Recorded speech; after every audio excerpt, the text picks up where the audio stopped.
selamat pagi pemirsa.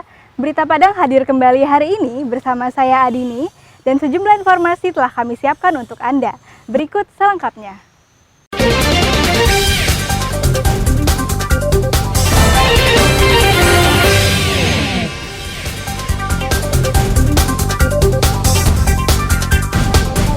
Pelaku pembunuhan nyaris babak belur di amuk massa.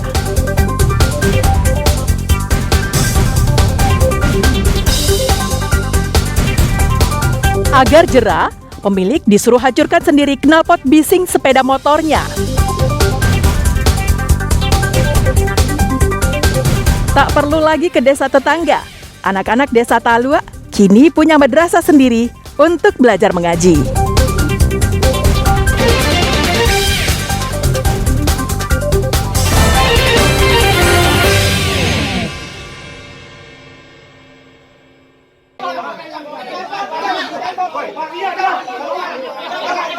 Polisi harus berusaha keras melindungi Tuslim dari amukan massa saat mengevakuasi pria berusia 43 tahun dari rumahnya. Meski polisi telah melakukan tembakan peringatan beberapa kali, tapi warga tak mengindahkannya. Mereka semakin beringas dan ingin menghakimi pelaku.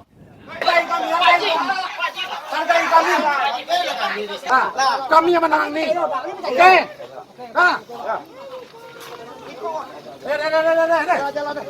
Dengan kerja keras, polisi akhirnya berhasil mengevakuasi Tuslim ke Mapolsek Sungai Rumbai.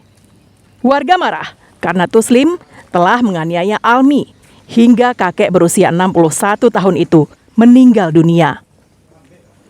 Padahal mereka berdua adalah warga satu kampung di Jorong Kayuaro, Nagari Sungai Limau, sekitar 70 km dari Pulau Punjung, ibu kota Dharmasraya. Kepada polisi, Tuslim mengaku sakit hati saat Almi menagih hutangnya sebesar 2,5 juta rupiah. Karena selain sering ditagih, korban berkata kasar kepada pelaku. Senin malam, Almi kembali mendatangi rumah pelaku dan menagih utangnya. Namun kali ini, korban berkata kasar, sehingga cekcok mulut pun terjadi di antara mereka berdua. Merasa tersinggung, pelaku menganiaya korban dengan sebilah kayu. Korban pun meninggal dunia. Sakit hati, Pak, awal mulanya itu. Dari ucapan perkataan dia itu udah terlalu menyinggung perasaan. Jadi spontanitas saja melakukan kekerasan terhadap almarhum Almi itu.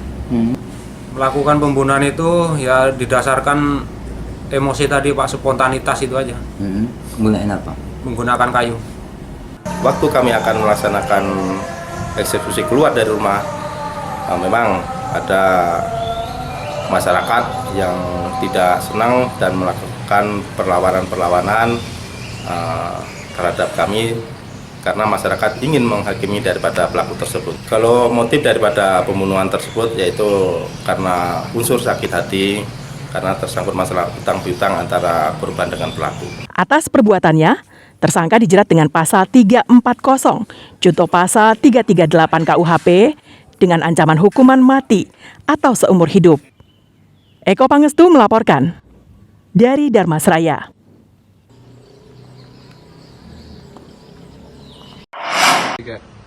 Oke. Kejaksaan Negeri Pariaman akhirnya menetapkan 2 orang sebagai tersangka dalam kasus pengadaan mesin untuk sentra industri kecil menengah coklat. Keduanya langsung ditahan di hari yang terpisah. Mereka adalah pejabat pembuat komitmen Zizi Rizky Aktawira, ditahan pada tanggal 2 Oktober.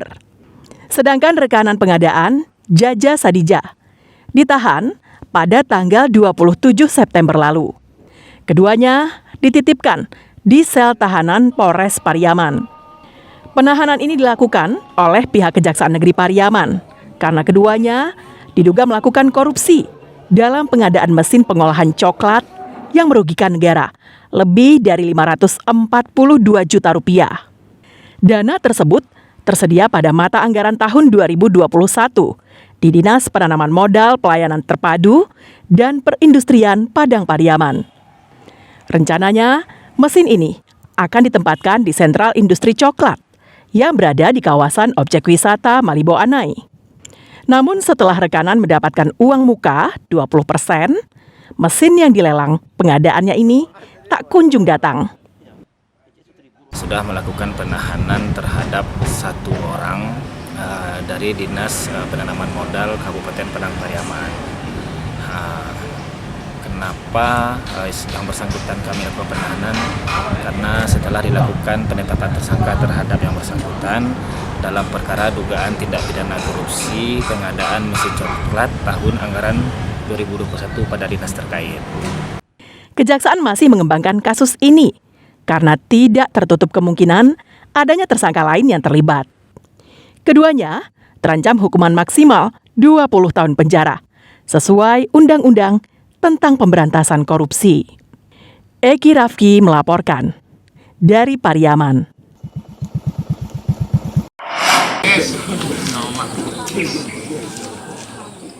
Suasana duka tampak di sebuah rumah di Kompleks Pinang Bungkuk Permai, Kelurahan Lubuk Buaya Padang, Rabu pagi.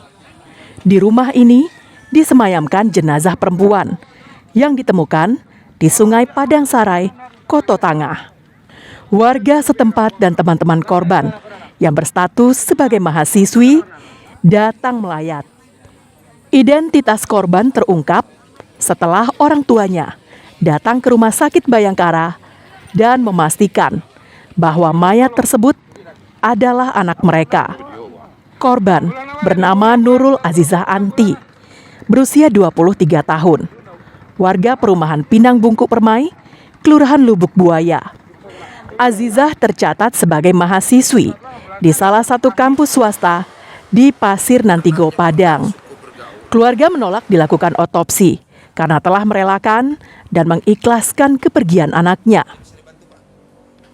Terjadi musibah ini, orang tua beliau menganggap ini adalah suatu musibah dan tidak memperpanjang penyebab kematian anaknya.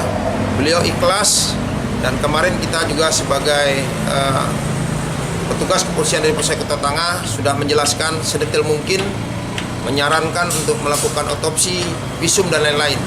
Namun semua apa yang kita sarankan kepada keluarganya, orang tua dan keluarga besarnya menolak.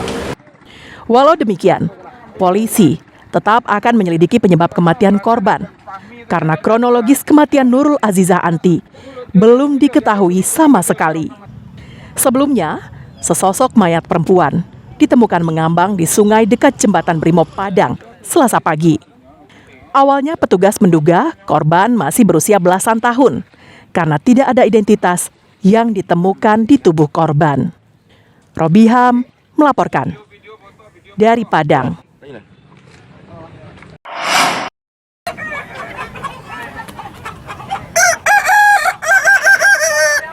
Ratusan penggemar di Padang mengikuti lomba Koko Ayam Balengge yang diselenggarakan Dinas Perhubungan Sumatera Barat.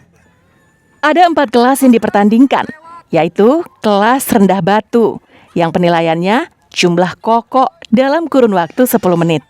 Kelas landi jumlah lenggek kokoknya 5 ke bawah. Kelas boko yang jumlah lenggeknya 5 hingga 7. Selanjutnya kelas istimewa yang jumlah lenggeknya lebih dari 7. Selama perlombaan, juri ditempatkan pada sisi kiri, tengah, dan kanan untuk melihat nomor ayam. Jika ada yang berkokok, langsung dicatat oleh panitia pada papan yang sudah disediakan. Kelas rendah batu diikuti oleh 20 ekor ayam yang berukuran tubuh pendek. Sedangkan nomor lain lebih banyak pesertanya. Menurut salah seorang peserta, untuk mendapatkan ayam kokok balengge yang berkualitas, maka harus dari induk jantan yang juga ayam balengge.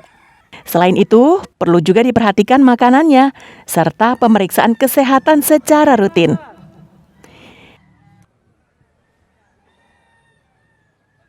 Bapak ori, berkemungkinan kukunya bisa balengge. Kalau untuk perawatan sehari-hari, kalau biar kukunya lebih performa gitu kan, dikasih makanan padi. Makanan padi pagi, sore. Kesehatannya disuntik, Pak. Itu rata-rata umur berapa itu bagus suaranya itu, Pak? Lebih kurang 8 bulanan lah Pak. 8 bulanan tuh udah bisa kelihatan suaranya kan. Belenggek, enggak belenggeknya kan gitu.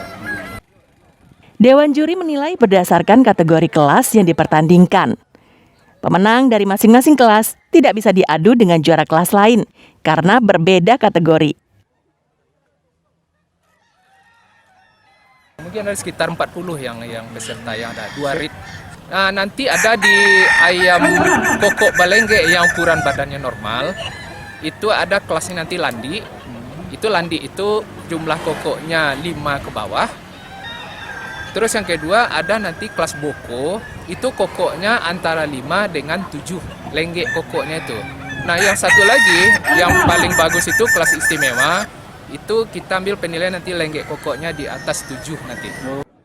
Selain untuk melestarikan ayam kokok balengge, lomba ini juga untuk meningkatkan nilai jual ayam.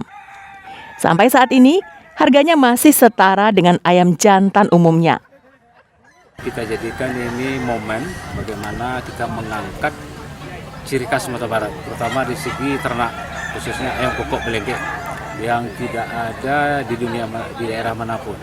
Nah, tentu kita berharap, kami kebetulan pecinta ayam kokok balengge bercoba berinovasi bagaimana harkat ayam kokok balengge ini terangkat.